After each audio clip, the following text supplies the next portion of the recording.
listeners. Apologies for not having sound this morning. I even replied to Kimberly.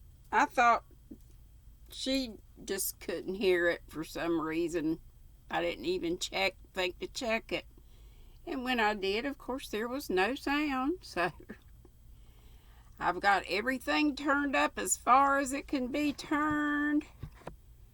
And there was a little strike through my mic up there that I didn't see before. So I don't know why that was. But anywho, the last thing I said was on the first part of chapter 1 on the new book, Anne of the Island.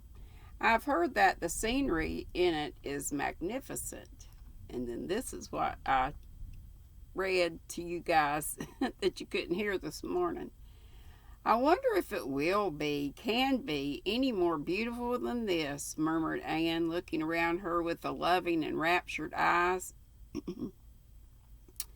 of those to whom home must always be the loveliest spot in the world, no matter what fairer lands may lie under alien stars. They were leaning on the bridge of the old pond, drinking deep of the enchantment of the dusk, just at the spot where Anne had climbed from her sinking dory on the day Elaine floated down to Camelot. I remember that. The fine empurpling dye of sunset still stained the western skies, but the moon was rising, and the water lay like a great silver dream in her light. Remembrance wove a sweet and subtle spell over the two young creatures.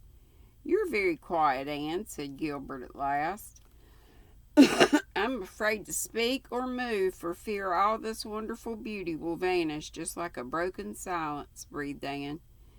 Gilbert suddenly laid his hand over the slender white one lying on the rail of the bridge. His hazel eyes deepened into darkness, but his still boyish lips opened to say something of the dream and hope that thrilled his soul. But Anne snatched her hand away and turned quickly. Anne. The spell of the dusk was broken for her. "I must go home," she exclaimed with a rather overdone carelessness. "Marilla had a headache this afternoon, and I'm sure the twins will be in some dreadful mischief by this time.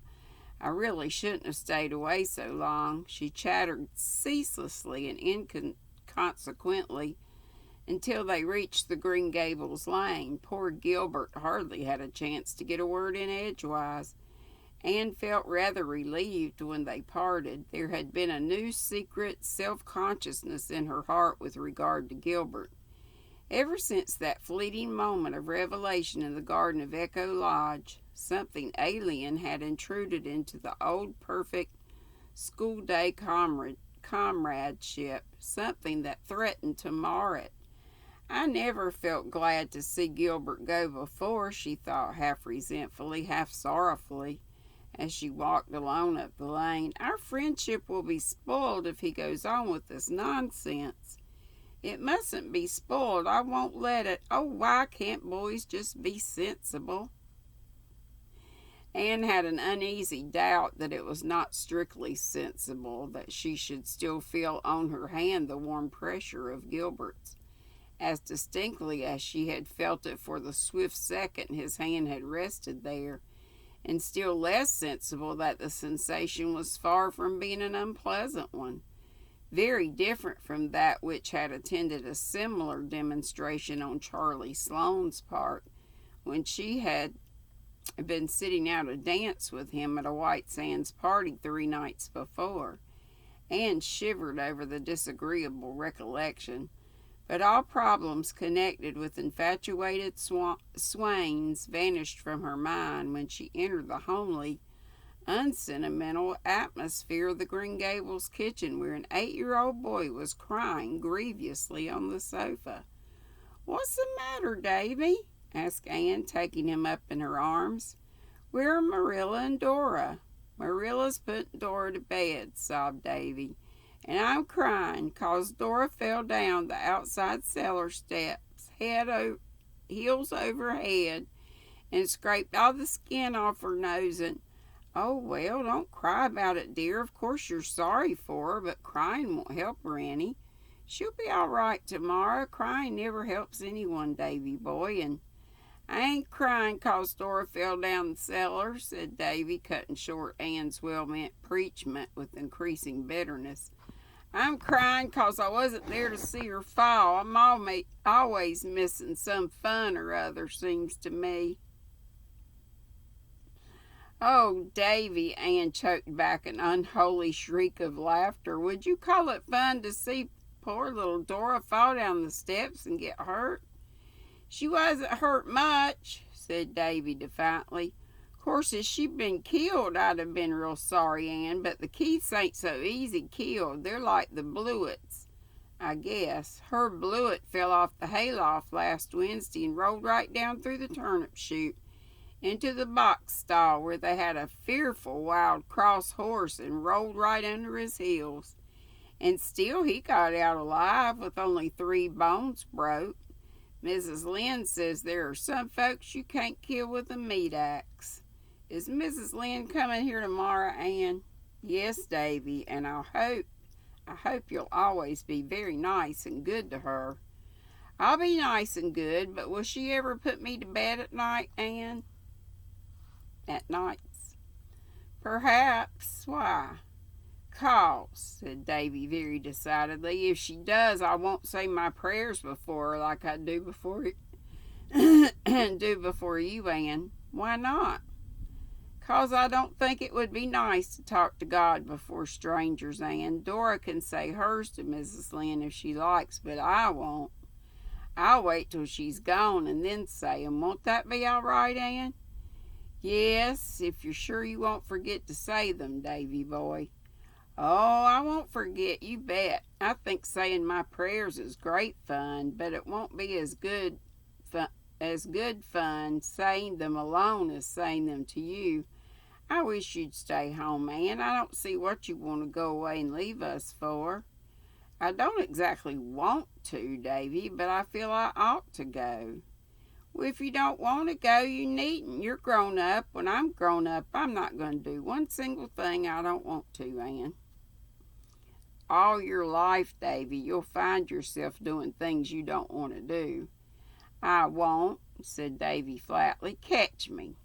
I have to do things I don't want to do now 'cause you and Marilla will send me to bed if I don't, but when I grow up, you can't do that, and there'll be nobody to tell me not to do things. Won't I have the time? Say, Ann, Milty Bolter says his mother says you're going to college to see if you can catch a man. Are you, Ann? I want to know.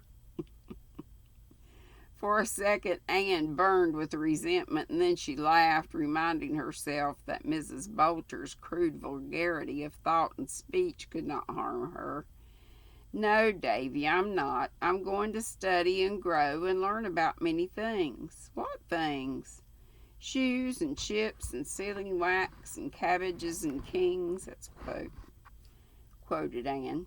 But if you did want to catch a man, how would you go about it? I want to know, persisted Davy, for whom the subject evidently possessed a certain fascination. You better ask Mrs. Bolter, said Ann thoughtlessly. I think it's likely she knows more about the process than I do. I will, next time I see her, said Davy gravely. Davy, if you do, cried Ann, realizing her mistake. But you just told me to, protested Davy, aggrieved. It's time you went to bed, decreed Ann, by way of getting out of the scrape. After Davy had gone to bed, Ann wandered down to Victoria Island and sat there alone, curtained with fine spun moonlit gloom, while the water laughed around her in a duet of brook and wind. Ann had always loved that brook. Many a dream had she spun over its sparkling water in days gone by. She forgot lovelorn youth and the cayenne speeches of malicious neighbors and all the problems of her girlish existence. In imagination, she sailed over storied seas that washed the distant shining shores of fairy lands forlorn, where lost Atlantis and Elysium lie, with the evening star for pilot to the land of heart's desire. And she was richer in those dreams than in realities, for things seen pass away, but the things that are unseen are eternal. I hope you can hear me this time. I'll check. Have a great Friday evening, and I hope to see you tomorrow at 3 bells Eastern Time. Same on Sunday. Then next Monday I'll be on at 5 as usual. Tuesday we leave for Gatlinburg in the morning. Wednesday's the day I draw. All of us fairies will be drawing on the 15th, drawing a name. And I'll be in Gatlinburg when I do that, but I'll get it done. I won't be able to send out the prize until I get back home, probably until payday, which is like the 24th, so it might be like the 25th until it actually leaves. You know, not everybody's doing a prize for their winner. All we really had to do was have a drawing to have a name to give to Dana for the big draw that she does on the 25th. But a lot of us decided to do some little something. And remember, for my little something, it's kind of a big something because I have a bag that Karen, our bag lady, sent. It's not one of the great big bags, but it's a nice bag. And I'll put a little goodies in there. And I've told you about some of that before. Anyway, I'm blabbing. Sorry about this being messed up first go round. See you later. Bye-bye.